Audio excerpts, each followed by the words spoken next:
Hello, my name is Kirioth, and today we're going to try and talk directly to a certain type of developer. Now, if you are a independent developer and you are thinking to yourself, oh god, I hope this is going to be something horrendously offensive and insulting towards me, don't worry, it might not be. It depends entirely on what kind of developer you are. So, for me, there's essentially two. There are the developers who want to make good games, who have a creative vision they want to follow, who will look at criticism and they will take it for what it is. Criticism.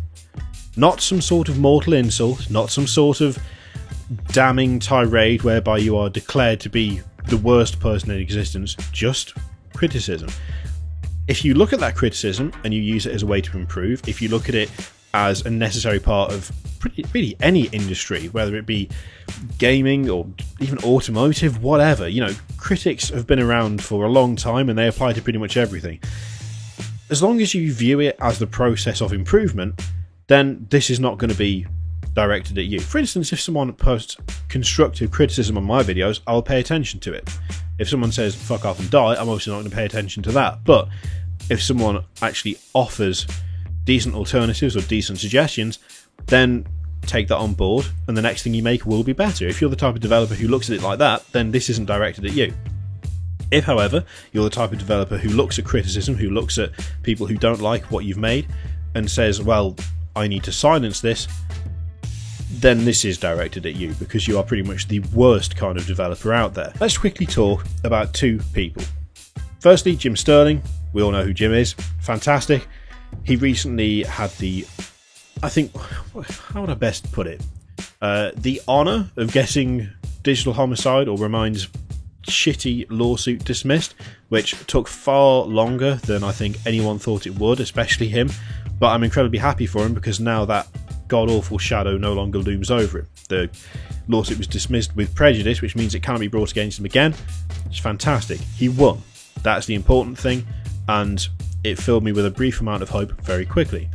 We're also going to talk about a guy called Sid Alpha very quickly as well. So, Sid Alpha is a PC gaming critic on YouTube, currently about 16,000 subs. He's growing really fast. Congratulations, that's awesome, because you're on 15,000 when I checked you yesterday. There's a link in the description, go and check him out. He's quality. He's had a bit of a rough couple of weeks because he's been hit with two strikes. One of which was by a company called Dentolder Studios, and one of which was by a guy called Dallas Review, who we'll get to in a moment. Jim Sterling, having successfully got rid of that shitty Digital Homicide case, got hit with a bizarre...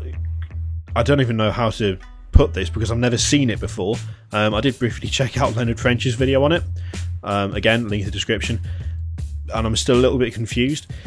Jim Sterling did a video on a game called Airport Master, and as he does occasionally, was not overly enamoured with it. And Stickley Games, who made that particular game, didn't like it. So he's been hit with a trademark strike, which I've never heard of before. I mean, this channel has not been active for that long in terms of YouTube, but I've been around YouTube for a good 5 years or so, one way or another. I've never heard of someone getting hit with a trademark like claim or dispute or strike before when it comes to gaming channels. I've just not seen that happen. So what the exact ramifications of that will turn out to be, I don't know, but you'd have thought, having just got rid of Digital Homicide, people would be a bit dumb to go after him, but apparently not. And that is essentially what this video is about, people being fucking dumb and just generally pissing everybody off. So, having successfully got rid of the lawsuit, having had it dismissed, I kind of thought that might be a bit of a wake-up call, okay? The writing was kind of on the wall for a while for Digital Homicide and Jim Sterling, and I kind of thought to myself, well, surely even the most knuckle-headed of kind of arrogant developer would think to themselves, clearly that doesn't end well, and we might see a slight reduction in the number of clowns attempting to strike criticism down on the internet. But it just hasn't happened, and it's utterly baffling to me as to why. Because here's how this always goes. If you are a developer and you've made some sort of asset flip game, which sadly most of these developers seem to be, and someone takes not kindly to it, They make a video on your game. They say your game is not very good. At this point, you have two choices. You can either accept that they don't like your game, move on and try and improve for the next one, or even massively update and patch the game that you currently have, or you can take the idiot route, the arrogance, full of yourself, I am better than everybody route, and attempt to have them silenced by hitting them with a copyright strike, with DMCA strike. Here's what happens after you do that, without fail every single time, because it never works. It never works. Let's just get that out there right now. It never, ever works. What you do then is you cause whoever you've hit with a strike to make another video, not about the game, specifically about you as a person, as a developer. They take your name, they put it in the title, and they spend a good solid 10 to 15 minutes telling people that you are one of the worst developers in terms of your attitude. So now, not only are you that developer that made that crap game, you're that developer that can't take criticism and doesn't deserve to be given a second chance. Because here's the thing, if you take the shitty review of your shitty game, well, the review isn't shitty, its verdict is that the game is shitty, and use it as a learning experience, then you could well be the developer that had a really crap start, and then the next game that person reviews of you, the improvements could be vast. Okay? You could look at it, people could watch them in sequence and go, wow, that was awful. They see your name in the next one, maybe 6 months down the line. Oh, didn't they make a really shit game? Oh wow, that's way better. That's actually really good. They've obviously spent time, they've spent care, they've spent effort in making this the best it could possibly be. This is far better than the first title. It's nice to see some improvement. And you know what? People support that. They genuinely do. People support progress. People support other people who put the time and the effort and the energy in. People do not support idiots who don't like being criticised and try and silence other people. No one likes those people. No one. Which is why every time this happens, people stop talking about the game. They don't talk about the game, they talk about the developer. You successfully make it not about the product, but about you, but not in a positive way. You make it as negative as it could possibly be in a public-facing industry where your name is attached to your product every time. And you can try and switch out your name, and God knows Digital Homicide tried that, but it doesn't work because you'll always be found out. You will always be found out. That's just the way things work now. So don't do it. Like, just don't do it. Treat it as the negative but important life experience that it is. The learning curve that it is. You get criticised for making something that is not up to par. You do not then silence the criticism. You go away and you make something that is up to par. That's how that works. That's how the vast majority of other people do it. Because that's how you grow. That's how you learn. That's how you improve as a human being, as a content creator, as a game developer. Silencing criticism instead of taking it on board achieves nothing apart from making everybody aware that you try and silence criticism. And funnily enough, that doesn't work out well for you in the long term. That doesn't help your reputation, that doesn't help your sales. All it does is make it so that anything you touch is immediately poisoned. So don't fucking do it. Now, let's talk about Dallas Review. So, Dallas Review is a YouTuber with a not insignificant number of subs, I think about 4 million at the moment, and he purchased a game called Fur Fun. Now, Fur Fun was a Kickstarter game that just didn't get funded because it was like a shit ukulele rip-off, and in fact it even had bits of the ukulele Kickstarter copy-pasted into its own Kickstarter page. So you can guess as to the quality of the end product when that's going on. Jim Sterling made a video about it. The guy who bought this game stuck himself in as the narrator and then published it, just left Jim Sterling alone. In fact, he offered him a second key for Fun so that he could check out the multiplayer. What this person, Dallas Review, did was go after small YouTube channels like Sid Alpha. So Sid Alpha made a video on Fun and was hit with a strike. Why was he hit with a strike when Jim Sterling wasn't? Well, my personal theory is it's because Sid Alpha has got 16,000 subs, whereas Jim Sterling, I believe, has got close to 500,000. In fact, I'm just going to check that right now. Yeah. Close to 500,000, 463, close enough. Now, it's not just bad enough when a developer does this, when an independent developer does this for their asset flipped game. This is exceptionally bad Because Dallas Review is a YouTuber who bought a game, he's called himself the developer, which he isn't, and as a YouTuber he knows how damaging strikes are. He knows what they do. It's a 3-strike system, you get 3, you're out.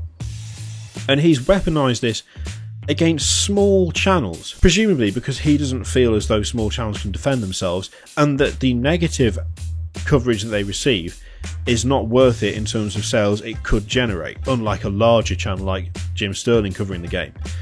People will buy games because they're bad just to see how bad they are. Not a huge number of people, but there will be some, and sometimes a really shit negatively rated game can become mildly successful because of it.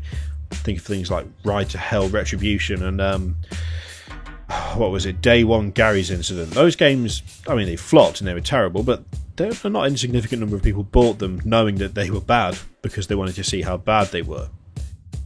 However, when it comes to smaller YouTube channels, that's not likely to happen. There's not going to be any view to sale conversion there because there aren't enough viewers for that conversion to be meaningful.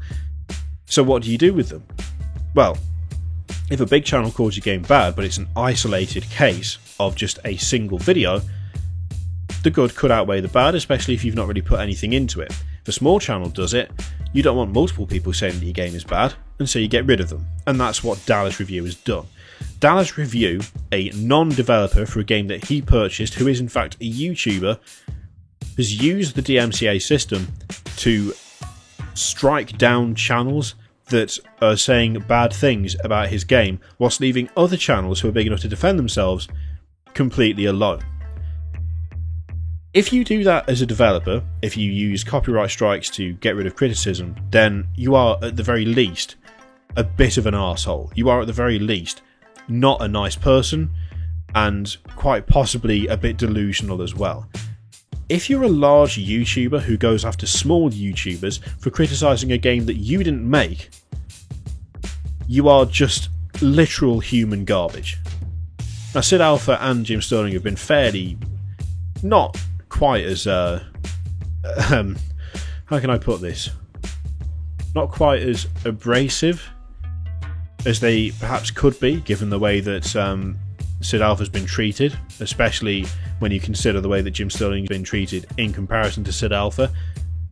However, I have never had a problem with being abrasive, so when I say that, in my opinion, Dallas Review, for this action alone, and I know very little else about him, is a disgusting, cowardly, fucking just disgraceful bully of absolutely nothing but contempt for someone who, with an audience that large and with that little investment in something, would go around attempting to silence smaller YouTube channels using a method that they know is potentially channel ending. That is a fucking disgraceful way to behave, and he is nothing but a parasite because of it. But here's the thing. In a way, it doesn't matter who's doing it. The message is the same. There is no way to win from this. There is no point to doing this. There is no point in reacting the way that so many people seem to react to this kind of criticism when they're making games. You cannot possibly come out of it looking good. Either you successfully strike the video and gain a reputation as being someone who tries to censor others when they don't like criticism, or you fail and gain exactly the same reputation, except you manage to fail at that too. Take it for what it is. Do not try to silence people because you don't like what they say. Do not try to silence people because they rightfully criticise something that you've created. Just grow. Learn. Be a human being. Don't be some sort of arrogant island whereby the opinions of others should not be tolerated. Use the opinions of the others to hone your craft, to make things better, to be better at what you do. Because I can absolutely assure you, just from looking at it historically, that it's the only way to continue being successful. A developer who makes a bad first game and a great second game is still miles ahead of a developer who makes one game and then has their name dragged through the mud of their own doing and then never gets a chance to make a second. So don't do it. It's pretty much that simple. Thank you very much for watching. If you like that video, like the video. And there's the usual bunch of links on the end card there. I'll see you next time. Toodaloo.